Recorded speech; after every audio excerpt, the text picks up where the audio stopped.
Good morning. आज हम लोग न्यूटन्स 3 लॉ ऑफ मोशन के बारे में पढ़ेंगे। न्यूटन ने मोशन के 3 लॉ दिए थे, उसके बारे में पढ़ेंगे। फर्स्ट लॉ क्या है? फर्स्ट लॉ है, उसका नाम है लॉ ऑफ इनर्शिया।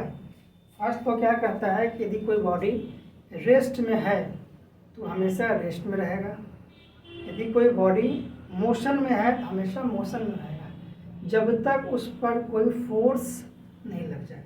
इसको क्या कहते हैं हम लोग? लॉ ऑफ इनर्शिया कहते हैं। कोई भी बॉडी अपना इनिशियल स्टेट को बिना किसी एक्सटर्नल फोर्स के चेंज करना नहीं चाहता है। इसको हम लोग क्या कहते हैं? Law of inertia. इनर्शिया का मतलब ही होता है कि इनिशियल स्टेट में चेंज का अपोजिशन करना। इनिशियल स्टेट में चेंज का अपोजिशन करना होता है। मतलब यह है कि जो बॉडी मूविंग है वो हमेशा क्या चाहेगा? मूविंग रहना चाहेगा, और जो बॉडी रेस्ट में है तो हमेशा क्या हो कहेगा? रेस्ट में रहना चाहेगा, जब तक उस पर कोई फोर्स नहीं लगे, unless acted upon bye an external force. इसका क्या एग्जांपल है कि जैसे कि हम कार में बैठे हुए हैं और कार चल रही है। जब कार चल रही होगी तो हमारा बॉडी और कार क्या होगा? मोशन में होगा, हमारा बॉडी भी क्या होगा? मोशन में होगा। लेकिन सडनली ब्रेक लगता है तो हम लोग आगे की तरफ बेंड होते हैं। ये क्या हो गया? फर्स्ट लॉ ऑफ मोशन का एग्जांपल हो गया। कैसे? क्योंकि उसमें हमारा बॉडी मोशन में है और जैसे ही ब्रेक लगा तो हमारे बॉडी को लोअर पार्ट को पता चल गया कि ब्रेक लग गया है, लेकिन अपर पार्ट क्या होगा? अभी भी मोशन में होगा, तो वो थोड़ा सा आगे झुकेगा, बेंड होगा। क्या होगा? आगे बेंड होगा। उसको क्या कहेंगे हम लोग? First law. और क्या है कि जैसे कार अभी रेस्ट में और अचानक एक्सलरेट करेंगे तो क्या होगा? हम लोग क्या हो गए? बैकवर्ड ही रह जाएंगे। हम लोग क्या होंगे? Bend backward. ऐसा क्यों होता है? क्योंकि वो भी क्या आगे फर्स्ट लॉ का ही एग्जांपल है। उसमें क्या हो रहा है कि जैसे कि कार रेस्ट में था, हमारा बॉडी रेस्ट में था, जैसे एक्सलेट हुआ, हाँ, lower part of the body motion में आ गया, upper part of the body motion में नहीं आया, तो हम लोग हो गया पीछे एक झटका लगेगा। ठीक है।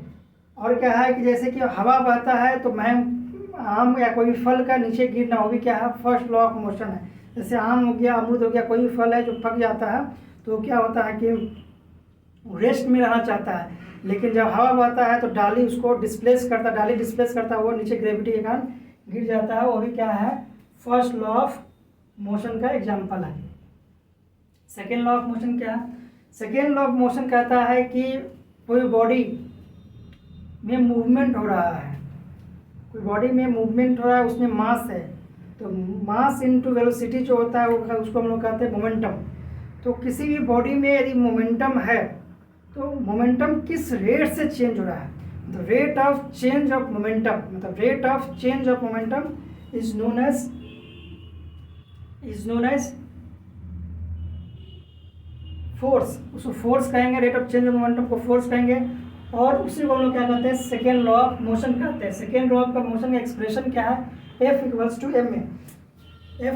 M A. फोर्स क्या होता है? Rate of change of momentum. ये क्या है? Initial momentum, final momentum. जब हम ये करेंगे, मास को कॉमन ले लेंगे तो v/t माइनस u/t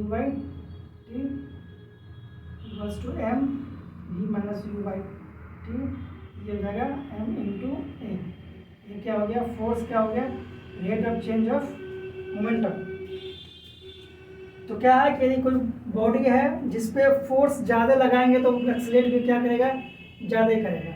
यदि बॉडी का मास बढ़ेगा तो एक्सीलरेशन क्या होगा? कम हो जाएगा। या मास घटेगा तो एक्सीलरेशन क्या होगा? ज़्यादा होगा, क्योंकि मास और एक्सीलरेशन में इनवर्स रिलेशन है। ठीक है। थर्ड लॉ ऑफ मोशन क्या है? थर्ड लॉ ऑफ मोशन कहता है for every action there is equal and opposite reaction. For every action there is equal and opposite reaction. किसी भी एक्शन का हम लोगों को एकदम अपोजिट रिएक्शन मिलता है।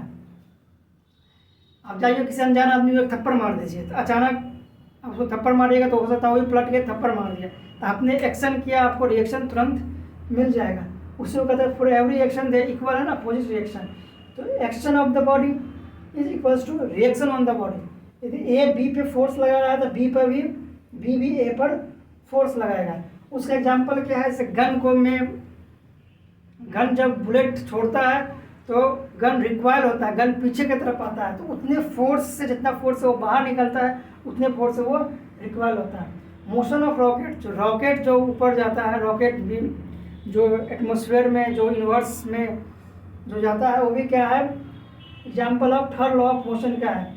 हम लोग स्विमिंग में हम पानी को पीछे फेंकते हैं और हम लोग आगे बढ़ते हैं, वो भी क्या है, एग्जाम्पल ऑफ थर्ड लॉ है। Drawing water from the well, जब हम वेल से पानी को निकालते हैं और उसी समय सडनली रोप ब्रेक्स, और उसी समय रस्सी टूट जाता है, वो क्या एग्जाम्पल किस चीज़ का है, example of third law of motion है। तो यही first law, second law, third law है। फर्स्ट लॉ क्या कहता है, लॉ ऑफ इनर्शिया कहता है, एक कोई बॉडी है जो यदि रेस्ट में है तो हमेशा रेस्ट में रहना चाहेगा, यदि बॉडी मोशन में है तो हमेशा मोशन में रहना चाहेगा। सेकेंड लॉ कहता है कि F = ma, फोर्स जो है directly proportional to mass and directly proportional to acceleration है। जितने ज़्यादा एक्सेलरेशन होगा उतने ज़्यादा फोर्स होगा, और जितने ज़्यादा मास होगा उतना कम एक्सेलरेशन होगा। सेकेंड लॉ गया। थर्ड लॉ कहता है for every action there equal and opposite reaction, जितना हम एक्शन किसी बॉडी पर करेंगे उसका इक्वल एंड अपोजिट हम पर रिएक्शन मिलेगा। That's all, thank you. Newton laws of motion हम लोग पढ़े हैं, उसके बेसिस पे हम लोग 3 क्वेश्चन लेने जा रहे हैं। पहला क्वेश्चन है कि न्यूटन सेकेंड लॉ के बारे में इनमें से कौन सही है। न्यूटन सेकेंड लॉ के बारे में इनमें से कौन सही है। पहला rate of change of velocity, दूसरा है rate of change of position, third है rate of change of momentum. हम लोग जानते हैं कि न्यूटन लॉ होता है F = ma, F = ma होता है, और m क्या होता है, m होता है v - u / t। इसका मतलब हो गया mv - mu/t, और v क्या होता है, मोमेंटम होता है, मोमेंटम, ये मोमेंटम होता है। इसका मतलब क्या हो गया, फर्स्ट लॉ से सेकेंड लॉ से हमने ये देख लिया कि सेकेंड लॉ क्या कहता है कि rate of change of momentum, rate of change of momentum is equals to force. तो इसका आंसर हो गया C, C is the answer, rate of change of momentum. दूसरा क्वेश्चन ये बोल रहा है कि which of the following gives the definition of force. Force का डेफिनेशन किसने दिया, कौन सा लॉ दे रहा है। तो देखो, पहला है लॉ ऑफ गैलीलियो, सेकेंड है Newton second law of motion, third law है न्यूटन्स थर्ड लॉ, और डी है ग्रेविटेशनल लॉ। तो यहाँ से सेकेंड लॉ = F = ma हो रहा है, F = ma। तो बच्चे लोग कंफ्यूज होंगे, सबसे पहले आंसर मार देंगे बी, लेकिन बी आंसर नहीं है, बी आंसर नहीं है, क्योंकि F = ma मतलब फोर्स का मैग्नीट्यूड को दिखाता है। Second law gives the magnitude of force, second law gives the magnitude of force. Force का डेफिनेशन हमेशा फर्स्ट लॉ दिया था, फोर्स का डेफिनेशन न्यूटन का फर्स्ट लॉ दिया।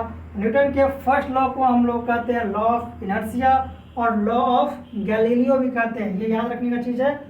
फर्स्ट लॉ को हम लॉ ऑफ गैलीलियो कहते हैं, तो इसलिए आंसर हो जाएगा law of Galileo. Third question में क्या है कि फोर्स क्या हो गया, डबल हो गया, और मास क्या हो गया, हाफ हो गया है। तो एक्सेलरेशन निकालने के लिए कहा है। तो फर्स्ट कंडीशन, इनिशियल कंडीशन देख लीजिए, इनिशियल कंडीशन क्या है, initial condition and final condition. Final condition इसमें मान लेते हैं कि फोर्स, मास क्या है हमारा, मास m1 जो है m है, और फोर्स जो है F है, और एक्सेलरेशन क्या है, a1 = a है। तो यहाँ से एक्सेलरेशन a1 जो निकलेगा, a1 = हो जाएगा, क्योंकि F = ma होता है, a1 = हो जाएगा F/m, a1 = हो जाएगा F/m। अब क्या कर रहा है कि m2 मास क्या हो जा रहा है, मास हाफ हो जा रहा है, तो मास हाफ हो गया। फोर्स जो हो रहा है डबल हो जा रहा है, फोर्स 2F हो गया, F2 = 2F हो गया। तो a2 क्या होगा, a2 निकाल लेंगे, तो a2 क्या हो जाएगा, F2 / m2। तो F2 इक्वल्स टू हो जाएगा F2 is 2F M2 divided equals to M/2, तो ये हो जाएगा 4F बाई M हो जाएगा। इन्होंने रेशियो पूछा है कि रेशियो क्या होगा x A1 is to A1, A2 का ratio A1 is to A2 का रेशियो हो जाएगा F/M divided by 4F/M equals to F/M into M/4F, same M से हो जाएगा 1/4 इक्वल्स टू 1:4। इसका आंसर क्या हो जाएगा, डी आंसर हो जाएगा 1:4। ये कुछ क्वेश्चंस किए हम लोगों ने, क्वेश्चंस किए Newton's first law of, second law, third law के